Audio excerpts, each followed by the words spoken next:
Once upon a time there lived in a little village in the very middle of France a widow and her only son, a boy about 15, whose name was Antoine, though no one ever called him anything but Tueno Bueno.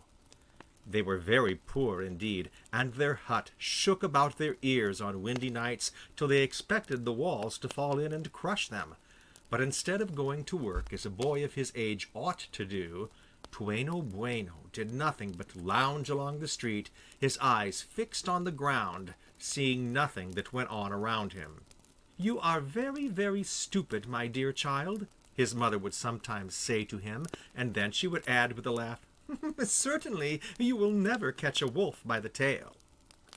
One day the old woman bade Antoine go into the forest and collect enough dry leaves to make beds for herself and him.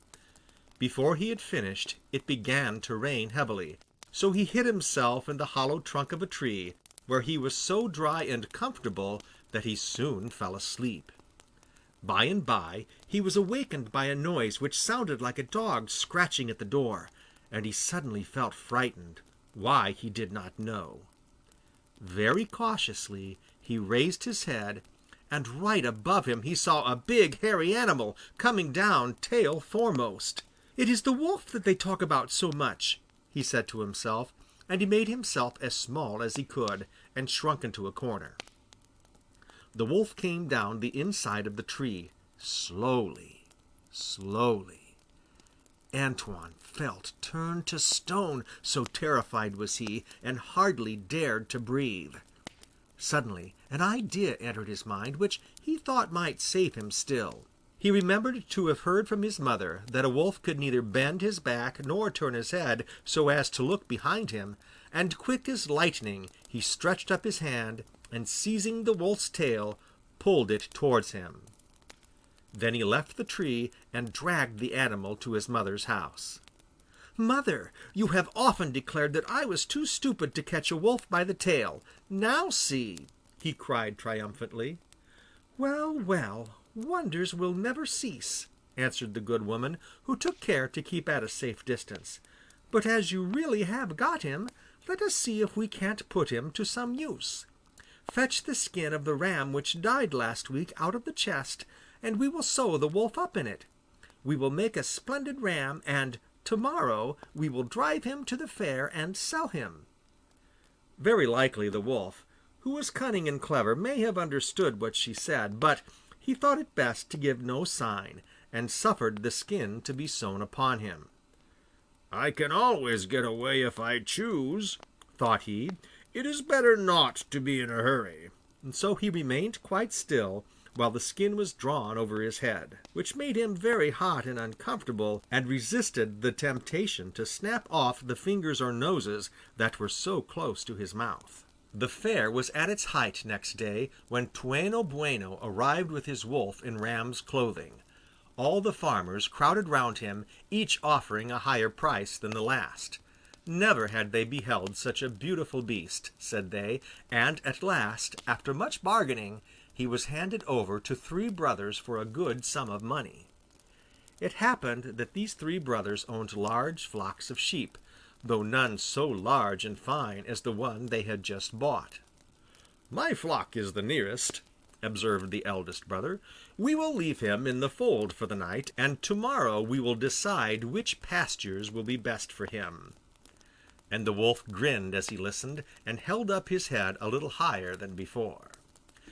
Early next morning the young farmer began to go his rounds, and the sheepfold was the first place he visited. To his horror, the sheep were all stretched out dead before him, except one, which the wolf had eaten, bones and all. Instantly the truth flashed upon him. It was no ram that lay curled up in the corner pretending to be asleep, for in reality he could bend back and turn his head as much as he liked, but a wolf who was watching him out of the corner of his eye, and might spring upon him at any moment. So the farmer took no notice, and only thought that here was a fine chance of revenging himself on his next brother for a trick which he had played, and merely told him that the ram would not eat the grass in that field, and it might be well to drive him to the pasture by the river, where his own flock was feeding. The second brother eagerly swallowed the bait, and that evening the wolf was driven down to the field where the young man kept the sheep which had been left him by his father. By the next morning they also were all dead, but the second brother likewise held his peace, and allowed the sheep which belonged to the youngest to share the fate of the other two. Then they met and confessed to each other their disasters, and resolved to take the animal as fast as possible back to Bueno Bueno, who should get a sound thrashing. Antoine was sitting on a plum tree belonging to a neighbor, eating the ripe fruit, when he saw the three young farmers coming towards him. Swinging himself down, he flew home to the hut, crying breathlessly, "Mother, mother, the farmers are close by with the wolf. They have found out all about it and will certainly kill me, and perhaps you too. But if you do as I tell you, I may be able to save us both. Lie down on the floor and pretend to be dead, and be sure not to speak whatever happens." Thus, when the three brothers, each armed with a whip, entered the hut a few seconds later, they found a woman extended on the floor, and Toueno kneeling at her side, whistling loudly into her ears. "What are you doing now, you rascal?" asked the eldest. "What am I doing? Oh, my poor friends, I am the most miserable creature in the world. I have lost the best of mothers, and I don't know what will become of me." And he hid his face in his hands and sobbed again. "But what are you whistling like that for?" "Well, it is the only chance. This whistle has been known to bring the dead back to life, and I hoped—" Here he buried his face in his hands again, but peeping between his fingers he saw that the brothers had opened their eyes as wide as saucers. "Look!" he suddenly exclaimed with a cry. "Look! I am sure I felt her body move, and now her nostrils are twitching. Ah, the whistle has not lost its power after all." And stooping down, Toueno whistled more loudly than before, so that the old mother's feet and hands showed signs of life, and she soon was able to lift her head. The farmers were so astonished at her restoration that it was some time before they could speak. At length the eldest turned to the boy and said, "Now listen to me. There is no manner of doubt that you are a young villain. You sold us a ram, knowing full well that it was a wolf, and we came here today to pay you out for it. But if you will give us that whistle, we will pardon what you have done, and will leave you alone." "It is my only treasure, and I set great store by it," answered the boy, pretending to hesitate. "But as you wish for it so much, well, I suppose I can't refuse." And he held out the whistle, which the eldest brother put in his pocket. Armed with the precious whistle, the three brothers returned home full of joy, and as they went the youngest said to the others, "I have such a good idea. Our wives are all lazy and grumbling, and make our lives a burden. Let us give them a lesson, and kill them as soon as we get in. Of course, we can restore them to life at once, but they will have had a rare fright." "Ah, how clever you are!" answered the other two. "Nobody else would have thought of that." So gaily the three husbands knocked down their three wives, who fell dead to the ground. Then, one by one, the men tried the whistle, and blew so loudly that it seemed as if their lungs would burst. But the women lay stark and stiff, and never moved an eyelid. The husbands grew pale and cold, for they had never dreamed of this, nor meant any harm, and after a while they understood that their efforts were of no use, and that once more the boy had tricked them. With stern faces they rose to their feet, and taking a large sack, they retraced their steps to the hut. This time there was no escape. Toueno had been asleep, and only opened his eyes as they entered. Without a word on either side, they thrust him into the sack, and tying up the mouth, the eldest threw it over his shoulder. After that they all set out to the river, where they intended to drown the boy. But the river was a long way off, and the day was very hot, and Antoine was heavy, heavier than a whole sheaf of corn.